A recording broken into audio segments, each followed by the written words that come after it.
querido Willy.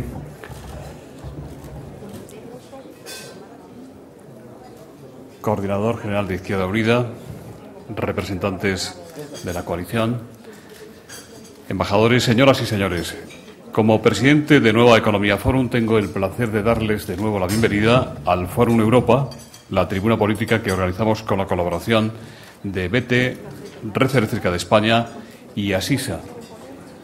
Hoy continuamos el ciclo que venimos dedicando a las elecciones del próximo 7 de junio al Parlamento Europeo y tenemos la satisfacción de recibir al candidato de Izquierda Unida, don Willy Meyer, al que va a presentar el portavoz de Izquierda Unida en el Ayuntamiento de Madrid, don Ángel Pérez. La tribuna es suya.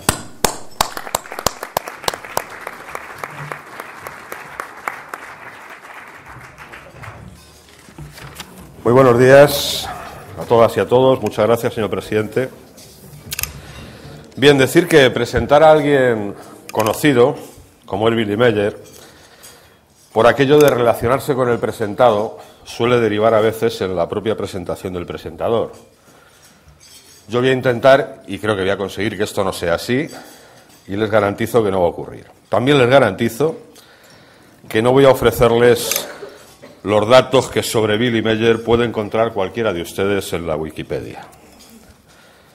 Tanto él, y esa es la razón fundamental, como toda Izquierda Unida, tenemos la urgencia de la política. Y él viene a ofrecer hoy una propuesta para Europa en un momento también de urgencia. De urgencia para los millones de trabajadores y de trabajadoras que sufren una crisis que no han generado, pero que pagan con su angustia ante la falta de respuestas justas y alternativas desde los gobiernos europeos, empezando por el nuestro. Escucharemos, pues, a una persona, y ese es el perfil que yo quiero destacar de Willy Meyer, comprometida con los problemas de su tiempo y con sus gentes. Willy Meyer es militante comunista, de la mejor tradición, que es aquella capaz de generar proyectos que van más allá de los límites de una organización o de una ideología para proponer políticas que suman, que necesitan acuerdos y que precisan voluntades unitarias. Porque para Willy Meyer la política es eso, concretar una ideología en la vida real y cotidiana de la gente. Willy Meyer es una persona tenaz y firme en el debate, pero no es una persona rígida. Willy Meyer es una persona que busca y llega a acuerdos cuando hay posibilidad, y es totalmente fiable en acuerdos y desacuerdos. Con esta descripción quizá piense alguno de ustedes que no es un político. Sí, lo que ocurre es que es de Izquierda Unida. Esa es la razón. A Willy Meyer le pueden ver ustedes exigiendo en el Parlamento Europeo un modelo de desarrollo sostenible. Le pueden encontrar en Gaza defendiendo los derechos del pueblo palestino.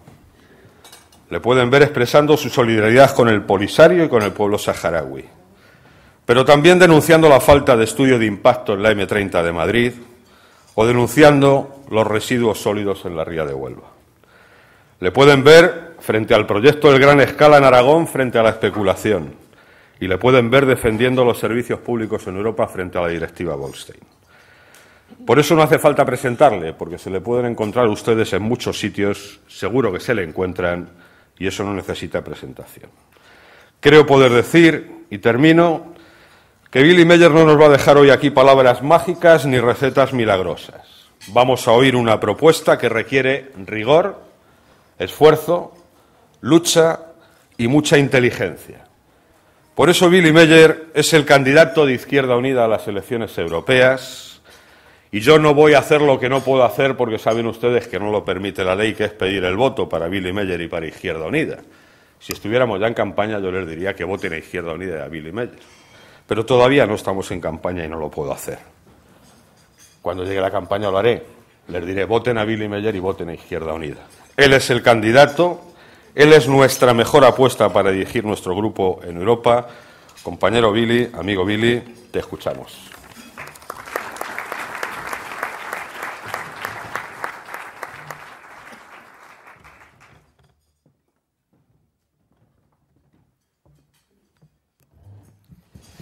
Muchas gracias, en primer lugar, a los organizadores Forum Europa por permitirnos una vez más estar aquí para hablar de nuestras preocupaciones, de nuestras propuestas de cara a las elecciones del 7 de junio.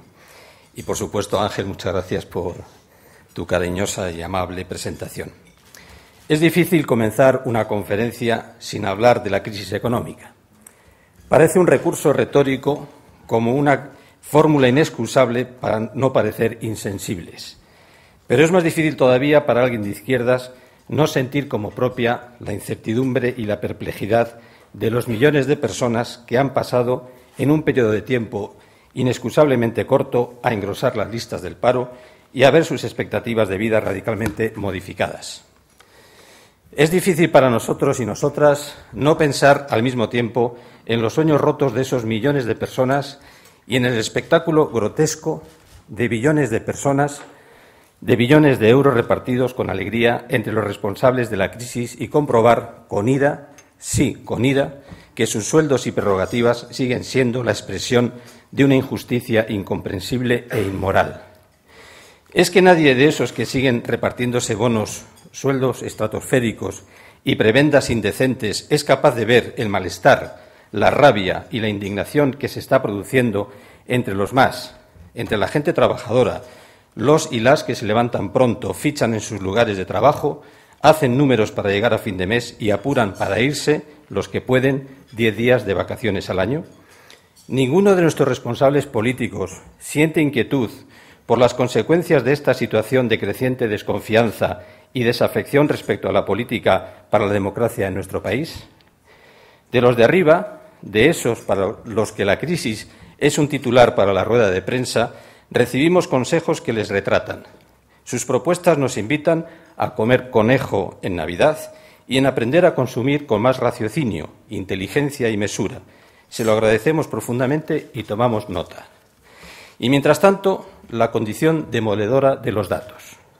14 estados de la Unión Europea, el 70% del Producto Interior Bruto, con efectos dramáticos de recesión y con consecuencias sociales y políticas aún imprevisibles. España a la cabeza del desempleo en la cifra más alta de su historia, desde que existe el paro registrado. La previsión del Gobierno de cerrar 2009 con un 15,9% de paro ha quedado desbordada con el 17,36%. Según datos de la última encuesta de población activa, 4.010.400 parados y paradas. Todo indica que podremos llegar al 22% y 5 millones de parados en 2010, año de la presidencia europea española. ¿Alguien se acuerda que apenas hace 3 meses el ministro de Trabajo declaraba teatralmente que nunca llegaríamos a los 4 millones de parados? Por lo que sabemos, aún no ha dimitido ni piensa hacerlo. Impresionante. Hasta ahora, el debate público impulsado desde el Gobierno y seguido en lo sustancial por el Partido Popular se centra en los efectos de la crisis, no en sus causas. Incremento del déficit o no, cobertura total a parados o no, abaratamiento del despido o no, retraso de la edad de jubilación o no, Pacto de Toledo. No negamos la relevancia de estos debates, pues afectan a las políticas públicas. Ahora bien, esto no es lo único importante. La pregunta pertinente, pues su respuesta induce a un tipo de propuestas o a otras, es la siguiente. ¿Por qué se ha producido esta crisis? ¿Cuáles son las causas? ¿Se trata acaso de un hecho natural, algo así como un huracán económico donde la intervención humana está ausente? ¿Es el resultado de una maldición de los dioses? ¿O no es acaso el resultado de decisiones políticas y económicas tomadas conscientemente? ¿Alguna mano superior obligó a los gobiernos a adoptar las recetas del consenso de Washington y su patrón desregulador, privatizador y flexibilizador? ¿Quién impuso a los gobiernos esa teoría económica basura de cuyos desastres hoy nos lamentamos? A nuestro juicio, no hay ni un hecho natural, ni una cadena de casualidades imprevisibles, ni un problema de incompetencia o desidia. Esta crisis es el resultado de opciones políticas de un conjunto de estrategias adoptadas conscientemente e impuesta a los ciudadanos y las ciudadanas en la Unión Europea y sus Estados miembros. Una estrategia aplicada con rigor en los últimos 15 años por conservadores y socialdemócratas. Este consenso de Bruselas ha provocado una continua pérdida de derechos laborales y disminución de los salarios reales, un deterioro del Estado social europeo que era, hasta ahora, una de nuestras señas de identidad más singulares. Creo que tenemos la obligación de evidenciar, denunciar y divulgar a los millones de personas que se encuentran en paro que su situación es el efecto de un modelo cuyo núcleo central viene explicado por dos ideas. El Estado es el problema y no la solución, y la privatización de la sociedad es la estrategia adecuada para garantizar la libertad de los individuos. Lamentablemente, creemos que en lo sustancial esta terrible estrategia ha sido compartida en lo que yo llamo un programa encubierto y furtivo de las dos principales corrientes de pensamiento en Europa, la neoliberal conservadora y la socialdemócrata. En Europa, este acuerdo implícito sobre la dirección de la política económica y las políticas públicas derivadas de este consenso son evidentes en todos y cada uno de los tratados desde Maastricht. No ha habido en estos años políticas estratégicas donde las diferencias entre socialdemócratas y populares hayan sido destacables. Siendo esto así, su responsabilidad por lo que hoy ocurre se acrecienta. En este punto conviene detenerse porque nos ayuda a entender mejor nuestro argumento. La estrategia de Lisboa, la que está en vigor, como paradigma de ese modelo, fue aprobado con el acuerdo entusiasta de ambas fuerzas. Esta estrategia pretendía convertir a la Unión Europea, en el 2010, es decir, el año que viene, en la región mundial de pleno empleo con un 3% de crecimiento. Los medios para conseguir tan loables propósitos estaban orientados por la moderación salarial, la flexiseguridad, es decir, cambiar el derecho al trabajo por el derecho a trabajar más horas semanales, retrasar la edad de jubilación, culminar los procesos de privatización, impedir políticas presupuestarias deficitarias, dejar en manos del Banco Central la política monetaria, criminalizar al trabajador migrante, evitar la ayuda pública a la producción agraria, desregular los mercados financieros. Por si alguien cree que estoy manipulando los conceptos o generando una selección perversamente sesgada, le invito amablemente a que repase la Agenda de Lisboa y sus objetivos. Pues bien, vistos los resultados, lo único razonable que podemos concluir es que esa estrategia ha fracasado. Y humildemente preguntamos, ¿alguien se responsabiliza de este fracaso? ¿Hay alguien ahí? Porque los autores de esa estrategia impuesta a los trabajadores y las trabajadoras, y aún más allá, no han reconocido al día de hoy ese evidente fracaso y, por tanto, la necesidad de sustituir esa estrategia por otra. Desde Izquierda Unida tenemos la obligación política de señalar esa responsabilidad y dar una respuesta alternativa. Y lo vamos a hacer a lo largo de esta campaña de las europeas 2009. Señalamos las coincidencias entre Partido Popular y Partido Socialista Obrero Español en este punto, no por el gusto de construir artificialmente diferencias políticas, sino porque no entendemos cómo desde la izquierda diputados socialistas han votado todos los tratados que blindan el actual modelo económico fracasado, basado en la renuncia a la intervención de los poderes públicos y en directivas regresivas como la de la vergüenza o la Bolkestein, y lo hayan hecho defendiendo que se trataba de medidas progresistas. Y lo hacemos porque entendemos todavía menos que el presidente Zapatero haya expresado públicamente su apoyo a la candidatura de Durão Barroso, coincidiendo con la propuesta del Grupo Popular Europeo. No es solo que el actual presidente de la Comisión Europea sea uno de los adalides de este modelo fracasado y de derechas, es que da una idea precisa del modelo europeo que al menos el Partido Socialista Obrero Español defiende. Si hasta el expresidente Soares, portugués, ha criticado ese apoyo, es incomprensible.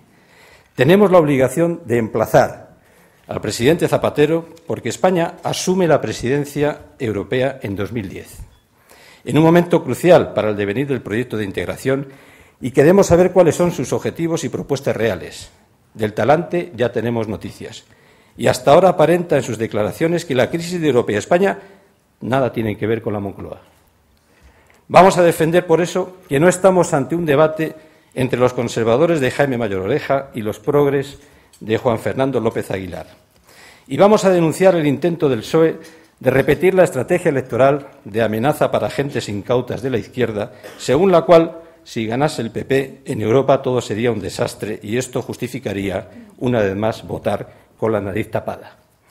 Lo último es este planteamiento original del señor López Aguilar, según el cual no van a permitir que la derecha haga pagar a los que no han tenido, a los que no han tenido responsabilidad en la crisis el precio de la misma. Sí, han oído bien, no es una broma. El PSOE le dice a la ciudadanía de este país varias cosas singulares. Primero, que ellos no son el Gobierno. Dos, que la oposición tiene políticas claramente diferentes respecto a las suyas. Y tres, que sus políticas de apoyo a la banca y al sector financiero, sin control, sin contraprestaciones y sin vigilancia, es una forma de que puedan resarcirse por la crisis los que no han tenido responsabilidad en la misma. Increíble, pero cierto. El debate europeo es un debate esencial para nuestro país y en este escenario hay más alternativas, más posibilidades de elegir, más opciones por las que apostar y, sobre todo, hay entre ambos partidos, PP y PSOE, más coincidencias que desacuerdos. Europa se encuentra en una encrucijada histórica en la que tiene que elegir entre continuar las mismas políticas fracasadas o bien optar por un modelo socioeconómico diferente. Así pues, debemos explicitar nuestra posición en relación al núcleo duro del problema. La Unión Europea solo podrá concluir su proceso de integración desde los valores de la cohesión social y territorial si se modifica el actual modelo económico basado en la no intervención del mercado. Es imprescindible su intervención con instrumentos públicos consorciados en el sector financiero, energético, transporte, comunicación, correos, construcción naval, automoción y la agroalimentación. Una intervención acompañada por la sustitución del Pacto de Estabilidad por un nuevo Pacto por la Solidaridad que se centre en la creación de empleo y en la protección social y ambiental con un incremento sustancial del Producto Interior Bruto comunitario y una política fiscal progresiva. Señoras y señores, el pulso político y económico de la Unión Europea viene significado por la situación de crisis económica y por la débil respuesta de las instituciones y gobiernos europeos frente a la misma. Esta no es solo mi opinión, ni la de Izquierda Unida, sino la percepción generalizada en Europa que se ve claramente reflejada en el último Eurobarómetro. De sus datos se deducen directamente conclusiones espectaculares. Primera, la enorme preocupación de los y las europeas por la crisis. Esta ansiedad, que se siente muy enérgicamente en todos los países, entre el 80 y el 90%, afecta a todos los niveles de la economía global, europea y nacional, y se refiere tanto a la situación actual como al futuro. En segundo lugar, las demandas de los europeos por una acción coordinada en el espacio de la Unión Europea frente a la situación actual. En tercer lugar, el apoyo de los europeos y europeas a medidas que tienen dos características: un alto contenido progresista y una demanda clara de cambio de rumbo en el proceso de integración, coordinando las políticas económicas y financieras, supervisando por la Unión Europea en los casos en que se utilice el dinero público para rescatar a instituciones financieras, vigilancia de las actividades de los grupos financieros internacionales, el papel de la Unión Europea a nivel internacional en la regulación de los servicios financieros. Pero, sin duda, el dato más significativo del último Eurobarómetro es una caída espectacular de la confianza en las instituciones europeas. La caída afecta a todas las instituciones, pero singularmente a la Comisión y al Banco Central Europeo. Los resultados de la encuesta confirman algunas precisiones de enorme importancia política presentes, no ahora, sino ya desde la época del Tratado de Maastricht. Primero, una caída significativa en la confianza en las instituciones europeas. Segundo, una politización del proceso de integración. Esto merece una explicación. Hasta Maastricht, el proceso de integración había transitado de acuerdo con lo que se conoce como consenso permisivo. Esto es, un grado de legitimación del proceso de integración europeo basado en el ejercicio competencial. El proceso de unión en Europa, asociado a la Comunidad Europea, era percibido de manera muy mayoritaria como un proceso de suma uno, esto es, como un proceso donde todos los participantes eran ganadores. A partir de Maastricht aparecen dos fenómenos nuevos que comienzan a quebrar esa confianza en la bondad del proceso de integración. La fractura en las fuerzas políticas respecto a lo que Maastricht significaba y la percepción de que los resultados de Maastricht y su lógica economicista y liberal traerían consigo una nueva dinámica de ganadores y perdedores en el seno de la recién nacida Unión Europea. En tercer lugar, los efectos no deseados, aunque previsibles, del proceso de ampliación. El proceso de incorporación de 10 nuevos países, primero, en 2004 y 2 después, ha sido una de las mayores decepciones en la Unión Europea. Se ha realizado un proceso de incorporación cuya conveniencia era poco discutida, pero cuyo diseño ha mostrado ser enormemente contradictorio en términos de resultados. A fecha de hoy, estos países sufren con particular gravedad la crisis. El nivel de desafección en estos países respecto al proceso de integración es significativamente más alto que en otros países.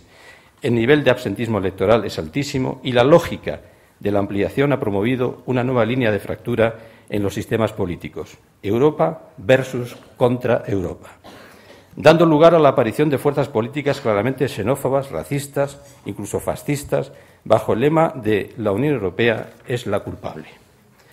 En cuarto lugar, la parálisis del proyecto de integración. Es evidente que la Unión Europea, como actor unitario, no ha sabido responder a la crisis. Pero tampoco se ha producido algo que podría haber sido posible y, según muestran los sondeos, deseado por la opinión pública europea, lograr una mayor coordinación de las políticas europeas a través de una práctica intergubernamental. En sexto lugar, la total irrelevancia internacional de la Unión Europea. La Unión Europea no está ni se la espera en la esfera internacional.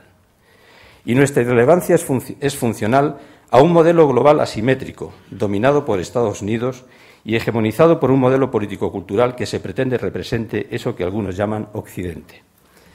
Pero la Unión Europea puede y debe ser otra cosa en este momento de los acontecimientos internacionales.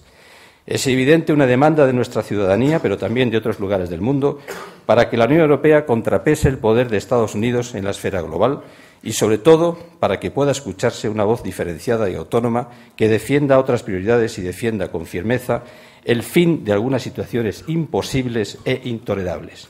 El Sáhara, por ejemplo, o la situación en Palestina, por citar algunas. La tesis fuerte es que, en su formato actual, gobierno de las élites más negociaciones entre los gobiernos, el proceso de integración europea está agotado. Lo está porque es incapaz de dar respuesta a los desafíos del momento: crisis económica, globalización, problemas energéticos, cambio climático. Lo está porque es incapaz de atender y vehiculizar las demandas de la población europea en las circunstancias actuales. Lo está porque sus costuras institucionales han saltado por los aires después de la ampliación, poniendo de manifiesto que el actual diseño no ofrece ni legitimación democrática ni eficacia decisional. Lo está porque la Unión Europea de 27, si no se producen cambios significativos, solo puede sobrevivir mediante un incremento de la geometría variable, lo que implica claramente la dilución misma del viejo proyecto integracionista, igualitario e incluyente. No hay salidas dentro de la vieja lógica. La vieja lógica fundacional que impulsó el proceso de integración estaba basada en algunos supuestos implícitos que hoy ya no se cumplen: la despolitización del proceso de integración, una legitimación pasiva de la ciudadanía europea, la confianza en que las élites europeas resolverían los problemas, la percepción de que todos los jugadores ganaban. Desde Izquierda Unida afirmamos con rotundidad que los proyectos políticos que hoy dominan la escena política en Europa son los primeros responsables de la situación. No hay ni ha habido grandes diferencias entre la familia popular europea, el centro-derecha, y el centro-izquierda representado por los socialistas europeos. Ambos han compartido las grandes decisiones estratégicas que nos han llevado a este punto. Y en el último periodo, especialmente, ambos han compartido decisiones singularmente lesivas para los intereses de los de abajo. La directiva Bolkestein, ya señalada, la directiva de la vergüenza. El problema a estas alturas es que ambos proyectos son incapaces por completo de sacar el proceso de integración de su actual marasmo. Y los y las de abajo necesitamos no menos, sino más Europa. Necesitamos la Unión Europea, pero no esta Unión Europea. Izquierda Unida es una organización política con una clara vocación europeísta. Estamos absolutamente convencidos de la conveniencia, necesidad y utilidad del proceso de integración europea y defendemos la necesidad de profundizar en el proceso de integración. Pero con la legitimidad que nos da la historia de compromiso con Europa, que ya desde el Partido Comunista de España venimos demostrando, digo con millones de ciudadanos y ciudadanas europeos: esta no es la Europa que queremos. Esta no es la Europa que cumple los ideales de progreso, solidaridad, integración que movieron a millones de personas. Esta no es la Europa de los millones que nos movilizamos contra la guerra de Irak el 27 de febrero de 2003. Esta no es la Europa preocupada por mejorar su singularidad civilizatoria, su pasión por la democracia y la vinculación de ésta a un proyecto de Estado social público e integrador. Por eso, nosotros y nosotras no regañamos al pueblo de Francia o al holandés, o recientemente al irlandés, cuando dijeron no con toda legitimidad a tratados incomprensibles e insuficientes. Por eso pedimos, defendemos, reclamamos una refundación social, democrática y ecológica de la Unión Europea. Como los datos vienen demostrando, no es la nuestra una propuesta para intentar corregir lo que se está haciendo bien. Es una llamada urgente para corregir un rumbo que nos lleva por el camino equivocado y aleja a la ciudadanía del proyecto europeo. La clave de esta propuesta es la incorporación de la ciudadanía al proceso de integración. Hasta ahora, los y las ciudadanas han sido objetos pasivos de la decisión de otros. Ahora es el momento de convertirlos en sujetos activos de un cambio inevitable. Izquierda Unida es optimista en estas elecciones y lo es también respecto a lo que puede ocurrir en el futuro. Promoveremos, defenderemos, impulsaremos políticas, propuestas, acuerdos y entendimientos con todos y todas aquellas que defienden dos cosas: que la Unión Europea es el espacio de nuestros sueños y de nuestros desafíos y que ante el agotamiento del actual proceso de integración debemos comprometernos en la tarea de refundar este proyecto para que siga siendo útil. Que la Unión Europea haga lo que la gente le pide que haga. En este punto no pedimos nada diferente a lo que la ciudadanía europea reclama a sus instituciones: haced algo y hacedlo rápido, coordinando las políticas de los gobiernos, limitando los efectos sociales de la crisis, incrementando su presupuesto y dedicando ese incremento a atender las necesidades de las gentes en el riesgo de la exclusión social y pobreza y el desempleo, reforzando propuestas que fortalezcan el Estado social en Europa, con mejoras en la sanidad pública, educación pública y gratuita, mercado laboral, mejorando las condiciones de la economía real y productiva europea desde la intervención pública.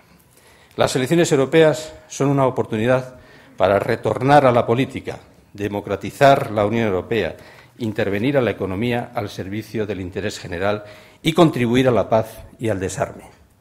En nuestro país, las elecciones europeas se plantean en un momento en que la mayoría de la gente se siente hastiada del debate político, lleno de polémicas absurdas, sin vinculación con sus problemas reales.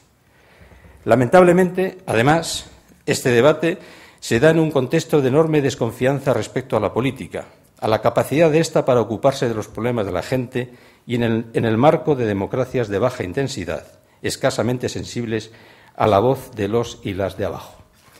En este contexto estatal y europeo, Izquierda Unida pretende poner en valor la política como instrumento para cambiar las cosas, salir de la crisis y mejorar la vida de la gente. Hay que recuperar la política entendida como gestión democrática de los intereses de la mayoría, como el gobierno de los hombres y mujeres sobre el mercado, como participación efectiva de los ciudadanos y las ciudadanas en los asuntos públicos. Voy acabando. Señoras y señores, creo profundamente que no se podrá culminar el proceso de construcción europea desde los parámetros de igualdad, fraternidad, libertad y empleo sin un cambio sustancial en el actual rumbo. Y esto es posible. Para los que nos afirmamos en el socialismo como el horizonte de nuestros sueños, la Unión Europea es una parte del camino que debemos andar. Y ahora es el momento de hacer protagonistas directos de este proceso a los hombres y mujeres europeos. Abogamos por un verdadero proceso constituyente. La redacción de cualquier proyecto de nuevo tratado debe emanar de una asamblea constituyente elegida por sufragio universal directo de los ciudadanos y ciudadanas de todos los Estados miembros y con mandato para ello.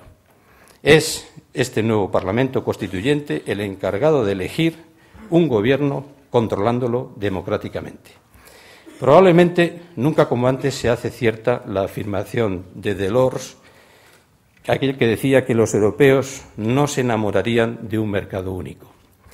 Y para los hombres y mujeres de Izquierda Unida se nos hace insoportable un proyecto político que no contenga las dosis adecuadas de pasión y deseo. Por eso apostamos. Muchas gracias.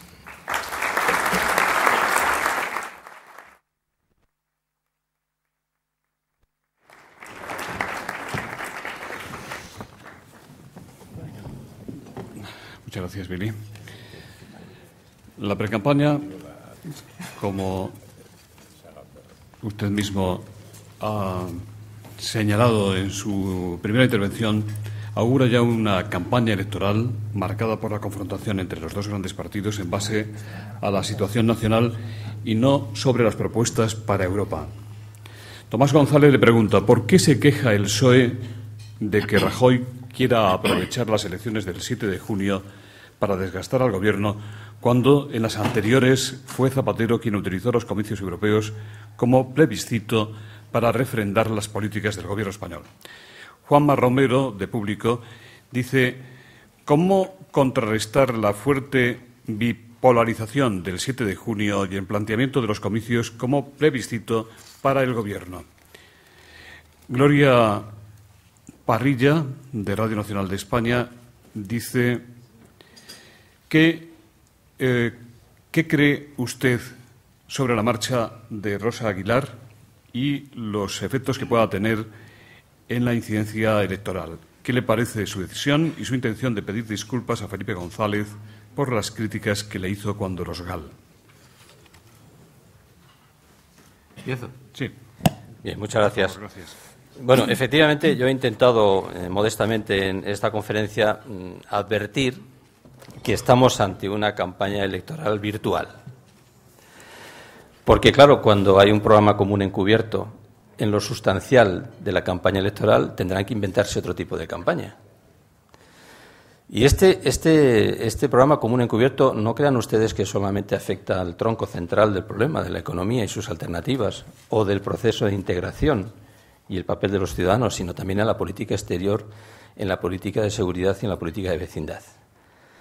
Porque, claro, los dos están de acuerdo que nuestra seguridad la pongamos en manos de la OTAN, los dos están de acuerdo en la llamada que hace el Tratado de Lisboa de incrementar el gasto militar, los dos están de acuerdo con el escudo antimisiles que se han puesto en Chequia y en Polonia, y los dos son permisibles respecto a los dos problemas más importantes que tenemos en el Mediterráneo, que es el conflicto palestino y el Sáhara.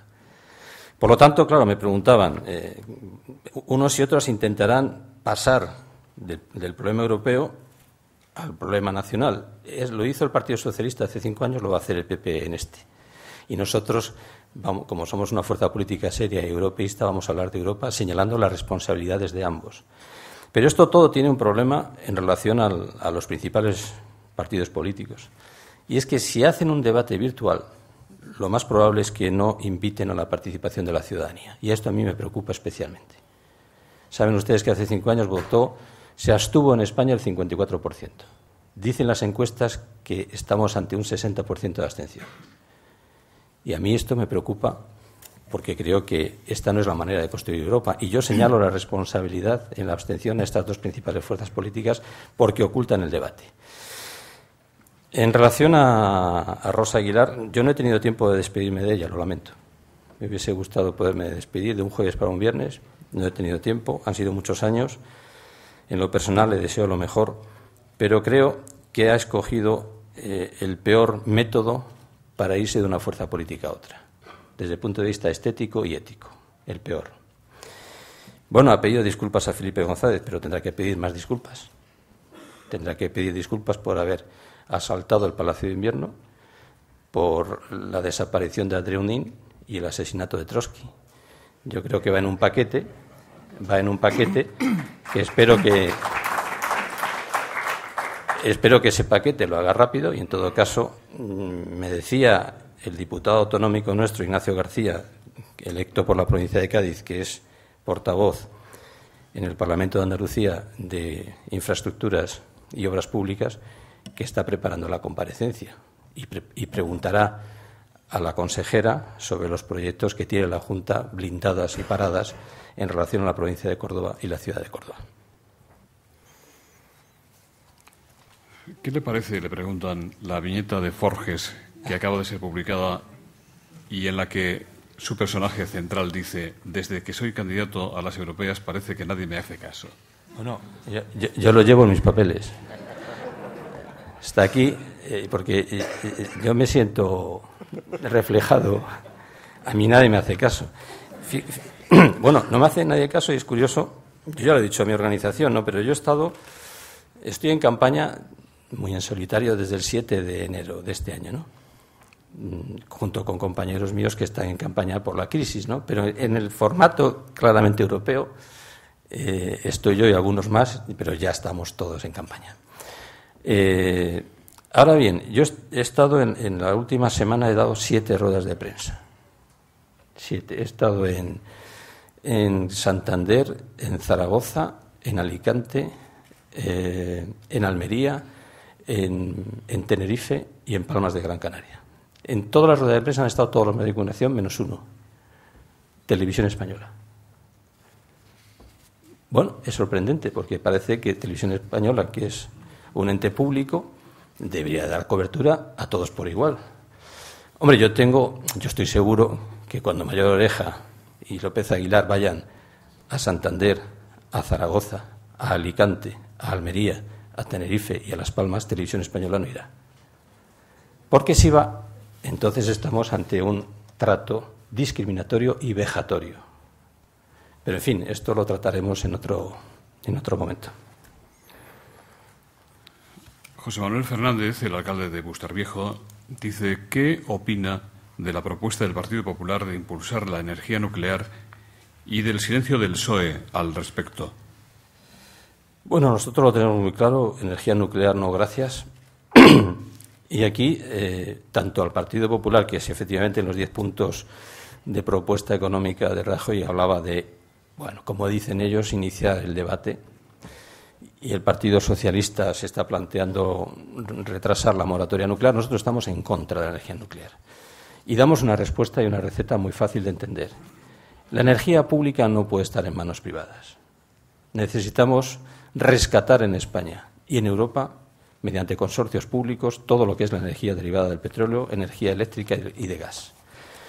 Entre otras cosas porque el debate que está encima de la mesa es que vamos hacia la sociedad del pospetróleo. Pero ese debate, ¿quién lo hace? ¿Lo hacen las multinacionales? ¿Tienen interés las multinacionales en ese debate? ¿O lo hacen los poderes públicos, pensando en el interés general y en el futuro de las generaciones? Nosotros creemos que con una política pública en relación a la energía, con un consorcio público europeo, parte de los beneficios de este gran consorcio público debería destinarse a 3 cosas. Una, conseguir una mayor eficiencia en el consumo. Tendríamos resuelto así el debate de las nucleares, porque dicen los técnicos que con un 25% de ahorro en la eficiencia en el consumo, ya con ese 25% pasamos la necesidad de ese déficit de energía que lo quieren resolver mediante energía nuclear. En segundo lugar, más inversión en energías renovables y, finalmente, investigación en motores híbridos para sustituir los motores del automóvil de gasolina a otros tipos de combustión que no sean derivados del petróleo. Para eso hace falta también que una parte de la automoción sea pública. Yo no digo todas, pero una parte también europea que sea pública. Luis Losada le pregunta, desde Intereconomía, ¿cómo resolvería Izquierda Unida una dualidad del mercado laboral socialmente injusta y económicamente ineficiente? Y también le pregunta si confían ustedes en las posibilidades del diálogo social hoy en España. Clara Aguirre le pregunta cómo valora la iniciativa de la COE de enviar a los grupos parlamentarios del Congreso de los Diputados su propuesta de contrato laboral con una cláusula de indemnización por despido más barata que la actual.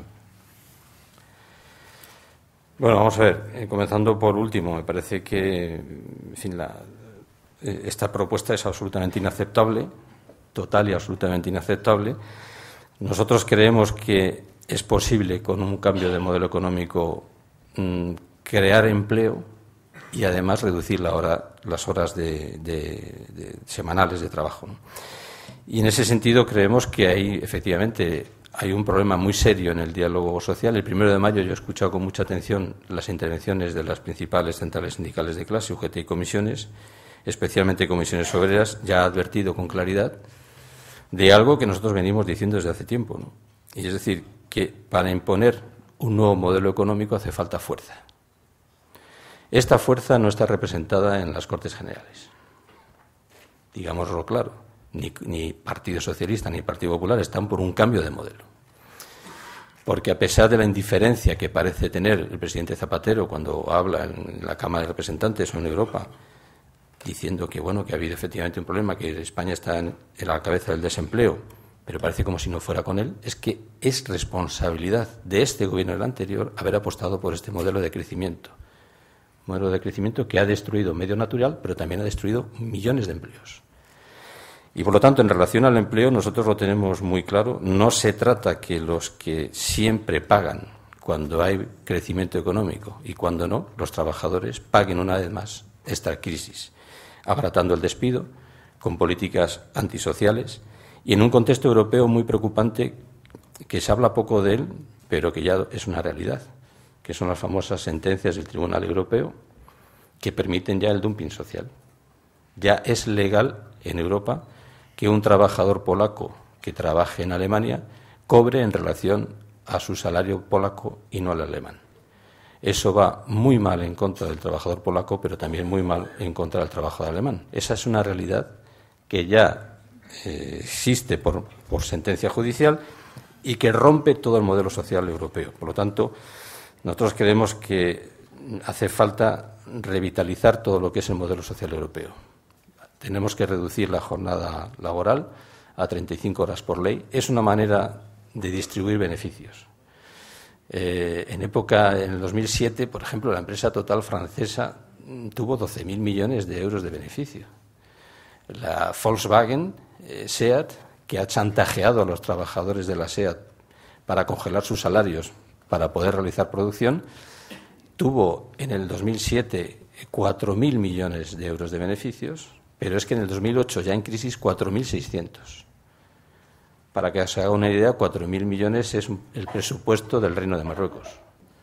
Y estamos hablando de una sola empresa. En fin, esta es la realidad que hay que cambiar. Y nosotros vamos a estar con los sindicatos en el momento que crean que el diálogo social ya no se puede hacer y, por lo tanto, que hay que ir a la calle a movilizar con mucha más fuerza a través de una huelga general. ¿Usted cree que es posible en España una huelga general? Bueno, posible, técnicamente siempre es posible. Hace falta que se convoque y esto, como dice nuestro coordinador general desde el mes de diciembre, es responsabilidad de los sindicatos de clase y eso sí, nosotros en el momento que esa convocatoria se diera estaremos en todos los piquetes, como siempre hemos hecho. Sin embargo, el secretario general de Comisiones Obreras ha dicho que ahora una huelga general no serviría para nada. Bueno, vamos a ver, yo he escuchado a Toxo, al compañero y amigo Toxo, el 1 de mayo, y lo que él ha dicho y ha puesto el énfasis en que si las cosas no se reconducen habrá que ir a la calle y ha mencionado la palabra huelga. José Manuel Fernández le pregunta cuál ha sido el papel del Parlamento Europeo y, en concreto, su papel para frenar la directiva europea de la semana laboral de 65 horas. Bueno, ha sido un papel activo de mi grupo, el Grupo de la Izquierda Unitaria de Izquierda Verde Nórdica. Junto a otros nos hemos opuesto y tenemos un sabor agridulce, ¿no? Porque es verdad que hemos frenado en esta ocasión el disparate de retrotraernos a 1917, porque volveríamos a 1917, pero las cosas no han quedado como nos gustaría, porque ahora mismo cualquier Estado miembro de los 27 de la jornada laboral que tenemos a 48 horas, cualquier Estado puede ponerse de acuerdo con cualquier trabajador de forma individual para aumentar la jornada. Este es el escenario que no nos gusta. Yo estoy convencido que después de las elecciones volverán otra vez a la carga, porque el que hacer trabajar más a la gente, retrasar la edad de jubilación y privatizar todos los servicios forma parte estructural de un modelo de crecimiento. Y, por lo tanto, nosotros vamos a utilizar esta campaña electoral, en el buen sentido de la palabra, para advertir a las víctimas, a los 4.010.400 personas paradas y paradas, advertirles seriamente que tienen una oportunidad el día 7 para, con su voto, castigar a los responsables de la crisis y, con su voto, hacer posible un cambio de este modelo antisocial que castiga fundamentalmente a los trabajadores y trabajadoras. Carlos Puente, de TIN Europa, Le pregunta, ¿defiende y comparte Izquierda Unida el informe Auken del Parlamento Europeo sobre España? ¿Cuál es la alternativa al Tratado de Lisboa? ¿Al Tratado? De Lisboa. Bueno, nosotros no solamente lo defendemos, sino que hemos sido partes del informe Auken con enmiendas sustanciales. El informe Auken es el tercer varapalo que da la institución europea a las políticas urbanísticas del Estado español.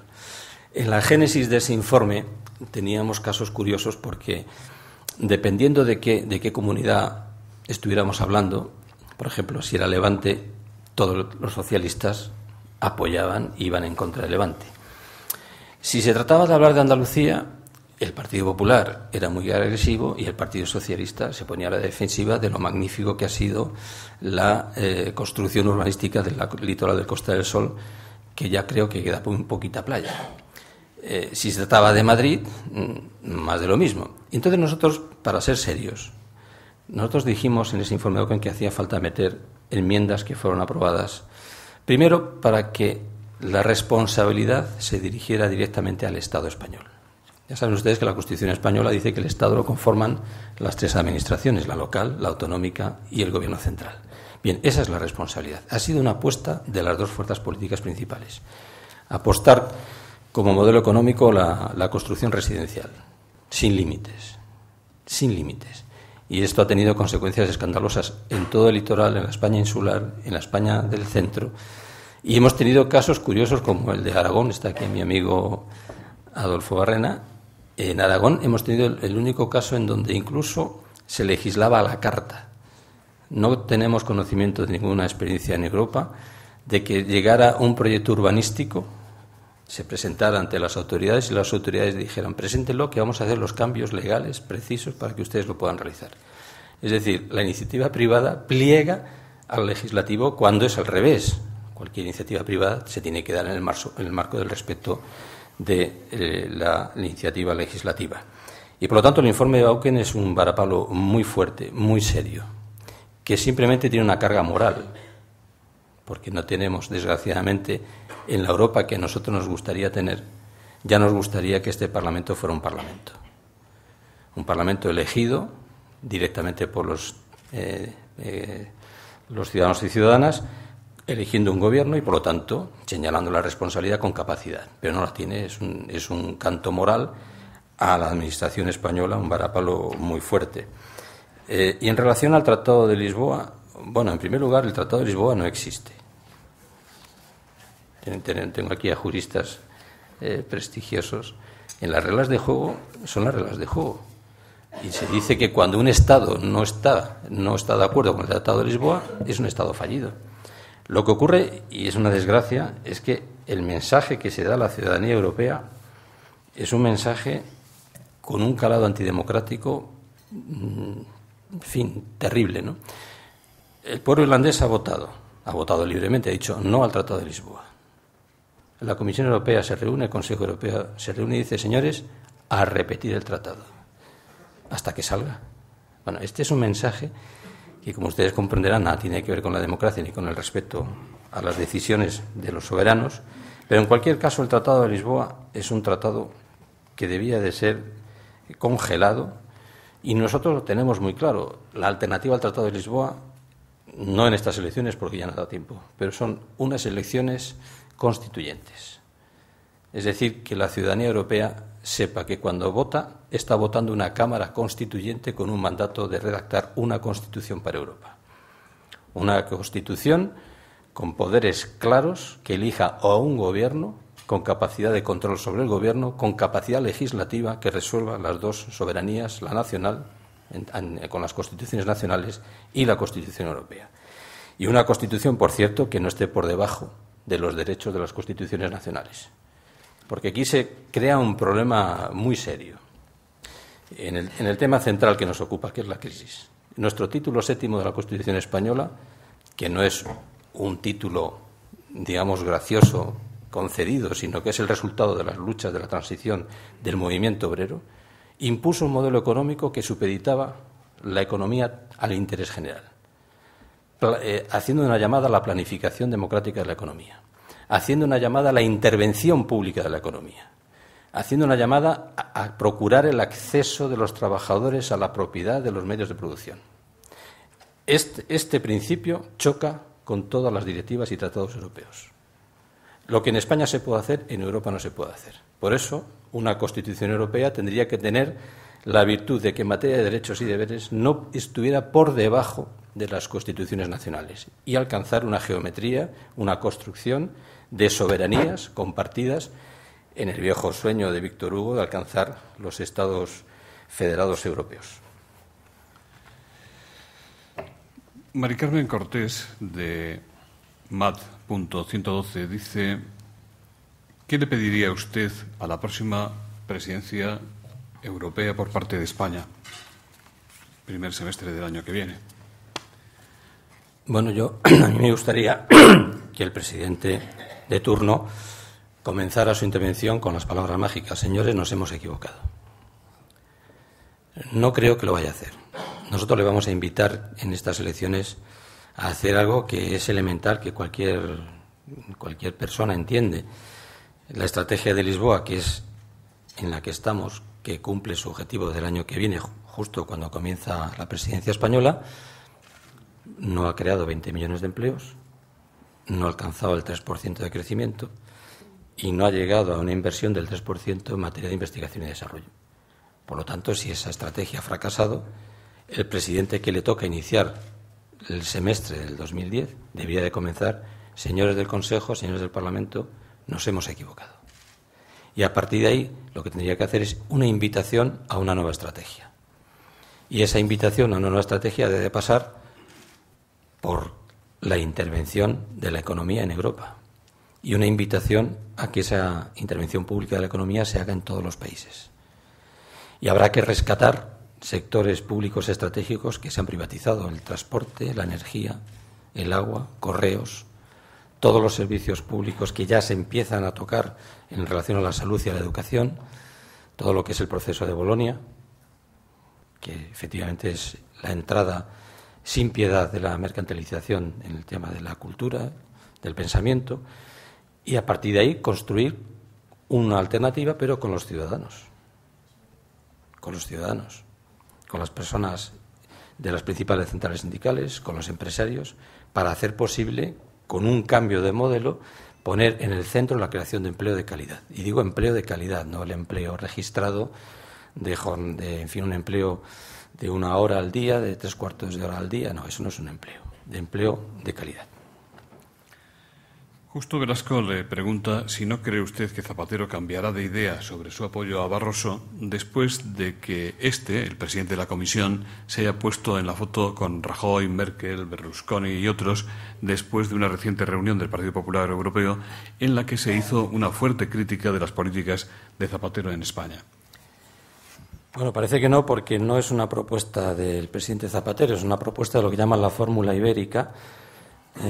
La fórmula ibérica es el presidente Sócrates portugués y el presidente Zapatero. Los dos han hecho una apuesta decidida y además una apuesta arriesgada, porque incluso dicen que hay que elegir el presidente de la Comisión en el mes de junio.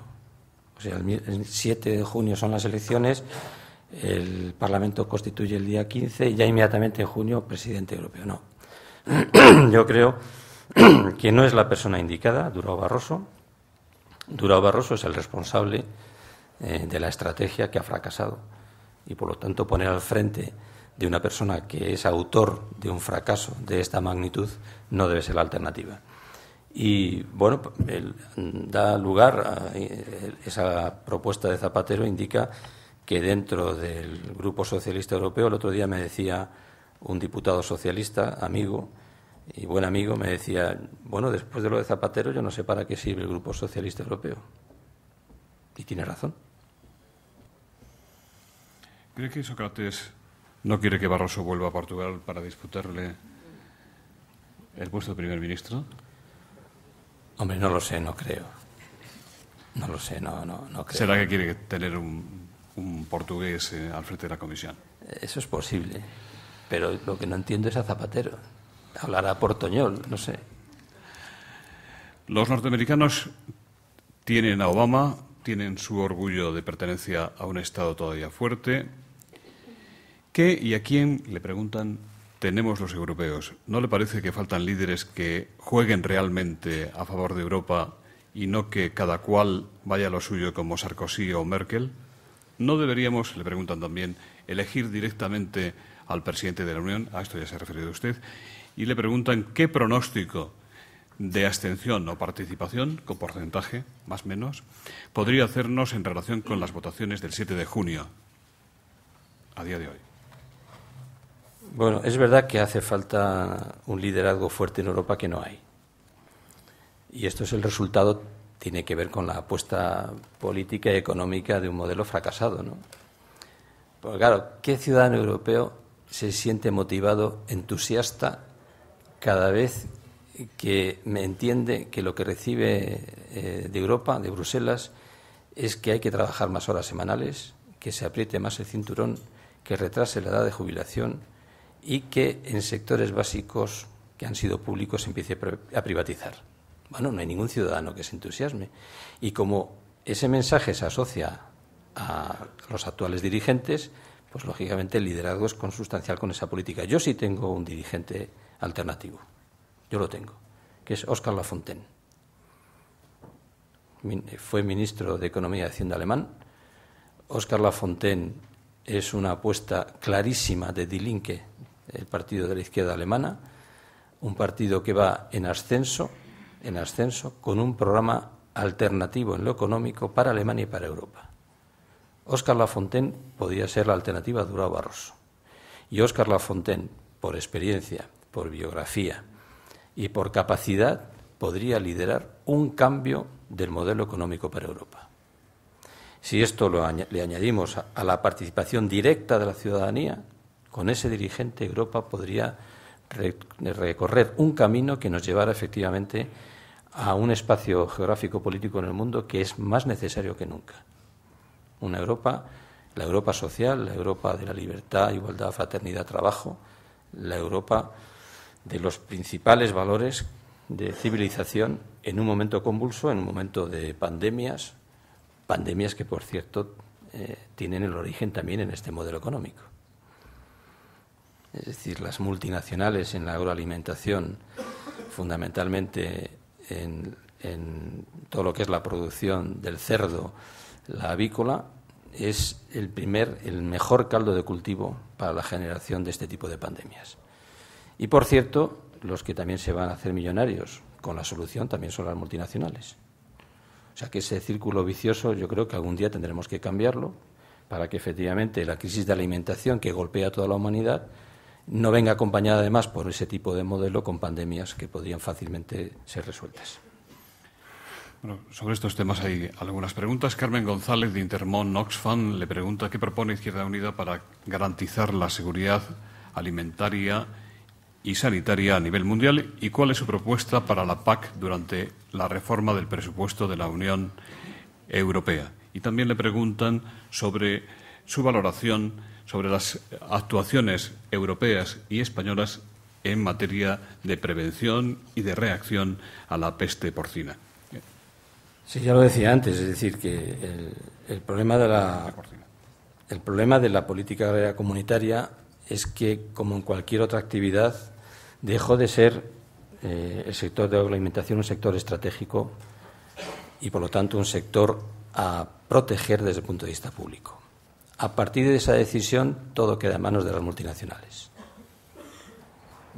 Mínima inversión, máximo beneficio en muy corto plazo de tiempo, entrando en una política comercial que no tiene en cuenta las asimetrías, un problema muy serio, muy serio.